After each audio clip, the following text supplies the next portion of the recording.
بحران انرژی در کشورمون به طور نگران کننده رو به فزونی هست. ما با اینکه دومین کشور دارنده منابع نفت و گاز هستیم، به نظر میرسه که به درستی از این منابع استفاده نمی کنیم. در زمستون قطعی گاز داریم، در تابستون قطعی برق داریم.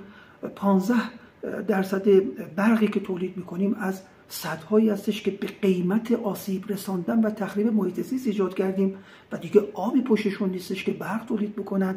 80% برقی که تولید میکنیم از نیروگاه‌های حرارتی هستش که از نازلترین و بدترین سوخت استفاده میکنن و به ازای هر 1 کیلووات برقی که تولید میکنن 1 کیلوگرم مواد آلاینده وارد محیط میکنن. شگفت انگیز هستش که ما در کنار کشورهای صنعتی 10مین کشوری هستیم که باعث و موجب گرمایش جهانی هستیم. به نظر میرسه راهکار اصلی برون رفت از این بحران استفاده از انرژی های تجدیدپذیر هست.